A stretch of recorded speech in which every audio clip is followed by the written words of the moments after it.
the game was different, right? The rules was different. The ball was different. The Euro style is different in America. The Euro style was a lot different than America. That's the first time y'all seen that Euro step too, huh? Absolutely. So today on the Eurostepping, we have a couple of special guests. This is episode 2 of our special series. I am joined by a couple of great guys, allegedly. We have the head coach of the GB U18s, Craig Nicol, and we've got Will Maynard, the lead assistant. Guys, how you doing? Fantastic. Well, good, thanks, Dan, mate. How are you? Not too bad, man. I'm good. I'm happy we're getting going in our second stint here, getting ready to go to the Euro. So thank you guys for taking the time out.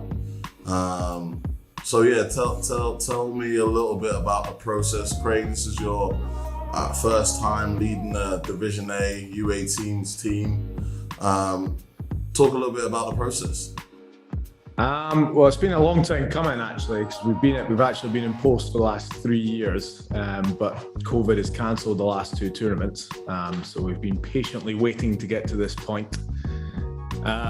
My process is maybe a bit longer than probably anyone else's. This will be my 10th European Championship. Started off many years ago at Foresee with Scotland under 16s.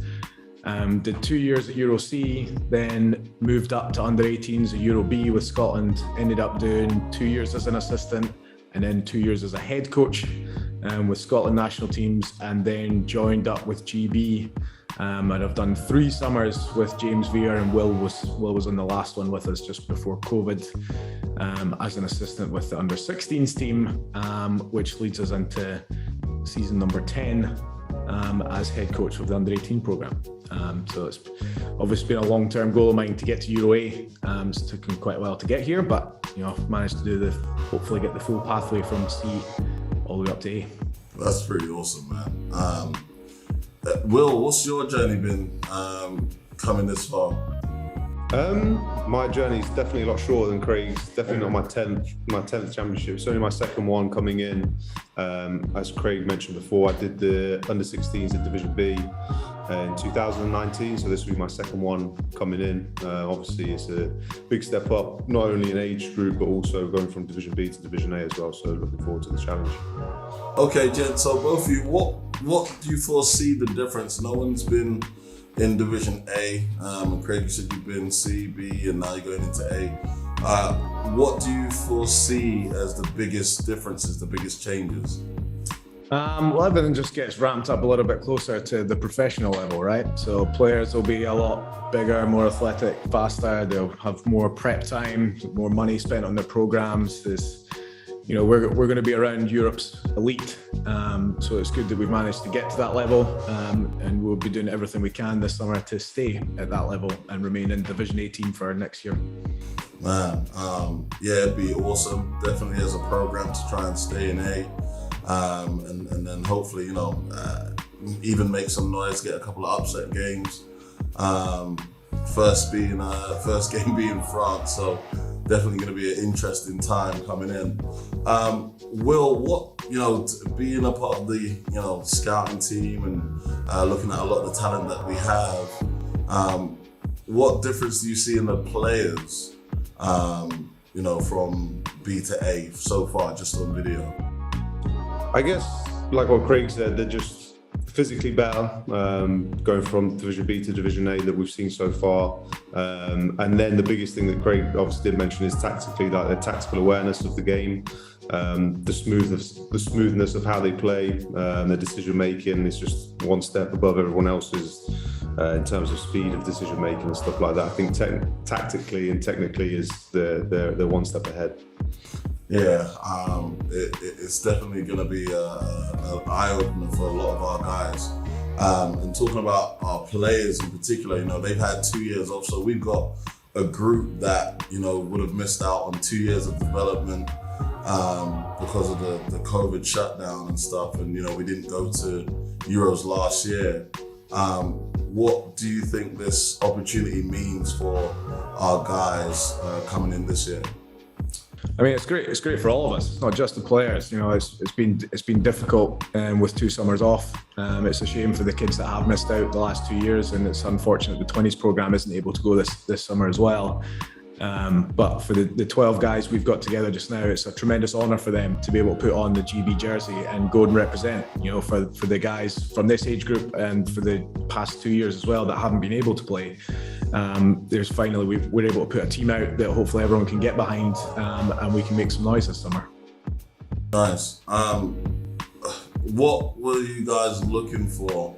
And I know I was in the process as well. I'll take myself out of it, but what was you looking for in terms of the kids that could be, or the players that could be in selection to come and represent GB? Yeah, I mean, we're looking for guys that were, first of all, going to be extremely hardworking. We're well aware of our time restriction for the program, so we haven't had a long lead in to where we're at just now. So we wanted guys that were going to be able to pick up actions and concepts quickly, and be able to make tactical adjustments quickly. So I think we've managed to get a very smart group of players together that will hopefully be able to put some plans together to try and, again, make some noise this summer. You know, we're not just going to just be a part of this tournament. We're going to, you know, win games and remain in Division A. So we need players that have the understanding to be able to put these concepts in place. And ultimately, we've got to be able to go out there and play tough. We need warriors. We need guys that are going to be willing to do whatever it takes for their teammates, for their country, because we're going to be in some tough situations. And if these guys can leave it all out there, then hopefully we get what we deserve come the end of it. Nice. Is there any specific talent or skill or mindset that, you know, has to be displayed or shown to be a part of the national team, especially in your experiences? You've been a part of the national team setups for 10 years. Is there a particular type of player or makeup of an individual?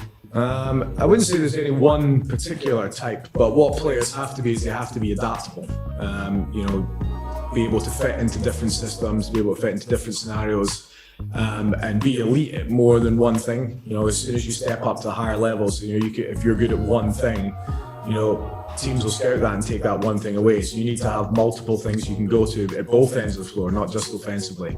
And if you can be adaptable and fit into these systems that, you know, whether it's our program or different programs, you know, fitting into what styles the coaches have would be a great asset for anyone that has national team aspirations.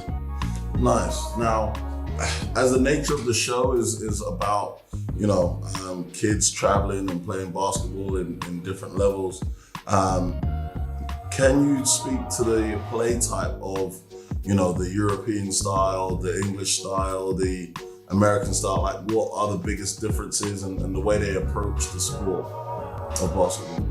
Yeah, I mean, certainly in my experience, certainly the European style seems to be a little bit more skill and tactical orientated than the American style.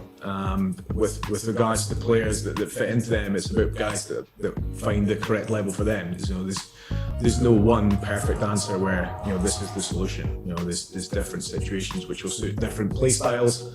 And if anyone is looking to go different places, it's important that they find a situation which will help them develop and become their best. You know, I wouldn't say it's not necessarily Europe, it's not necessarily England, it's not necessarily the USA.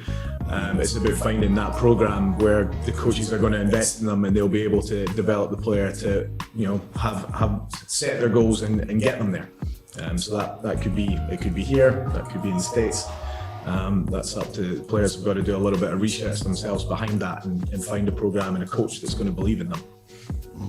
That's good. One of the biggest things, and you guys know, is being a part of, you know, big clubs and being successful, having successful clubs. One of the biggest things that a lot of the players nowadays want to do is go to America. You know, they want to play college ball. They want to take in the big lights and, you know, be the guy on the highlight reel and all the rest of it. Now, again, with your experience, what's your opinion on that? Do you want to go, Will? Yeah. I guess just to reiterate what Craig said, is finding the right situation for yourself. And in terms of why people want to go, I think that's what people have to figure out early. So we have plenty of kids, or we've seen plenty of kids who just want to go for the experience, and for a life experience, not necessarily from a development standpoint. And we would fully support that with a lot of our kids going if they just want to try and get that experience. But a lot of players go to situations where it's kind of like in the middle of nowhere, they don't really get supported, they don't have a good structure around them, and they're kind of just left in their own devices, whereas some players will go to a really elite school and that's the perfect fit for them. So I guess it's just finding the right situation for yourself, and not just going to America for the sake of saying you've been to America. I think there's plenty of other places where you can develop, such as England. I think there's loads of, again, universities coming up through the ranks that you can develop, where you can probably get more infrastructure or better infrastructure than some of these other little schools over in the States. So I guess it's just kind of what you want to do and the reasons why you want to go there. You have to kind of figure that out early rather than just going for the sake of going. Yeah, do your research. Like you want to find a place that's going to suit you ultimately. You know, don't just take anywhere that'll take you. For sure.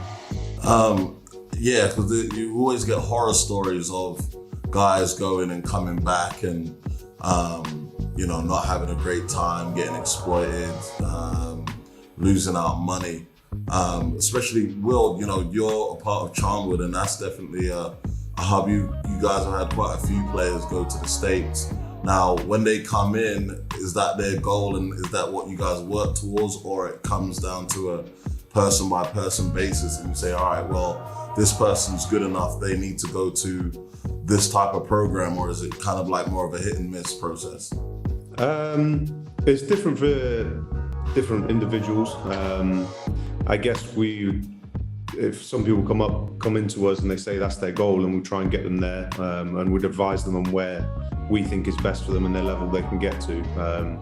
We don't offer, so we don't promise America to anyone. Obviously, if people are obviously around the academies know how difficult it is to get their players to the States. It's not an easy process to go through. So we never actually promise America to anyone.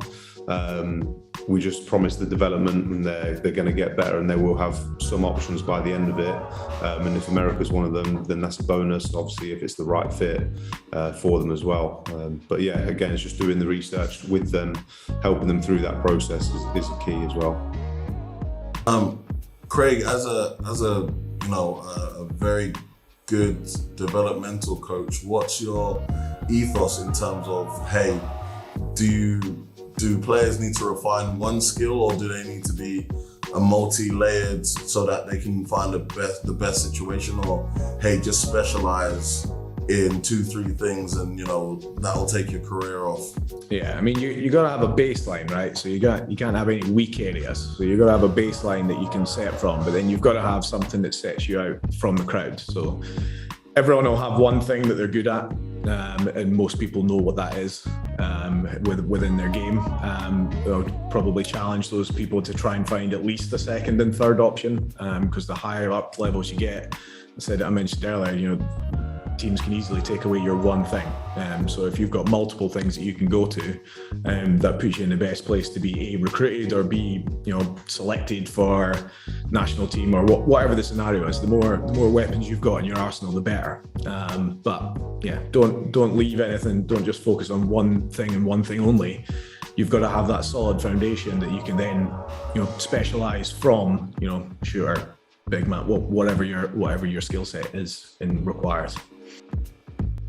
Now, bridging the two gaps, now we've got a couple of guys on our roster that play in the States.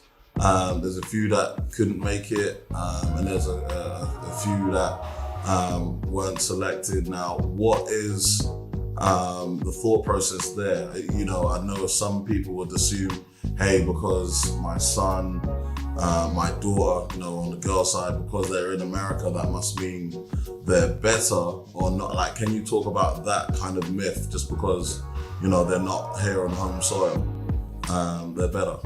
Yeah, I mean, I don't think as selectors, I don't think we base the fact on whether you're in America or Europe or England. for us, it's about getting the best players in the room. And then once we've got the best players in the room, we select a group that can go forward and compete as Great Britain. You know, I don't think, you know, country or where you're playing has anything to do with selection. Okay. I like that. And it's just, you know, now it's an open field and guys don't have to worry about, oh, well, I can't be selected because I'm not here or there. And I think that's the most important thing, especially for anyone aspiring to get in the program, is just to know that, hey, you know, you're not going to be overlooked just because you're in this situation or another. And I think that's a great point to make. Going back to the campaign now, what are you projecting? What are your thoughts and feelings?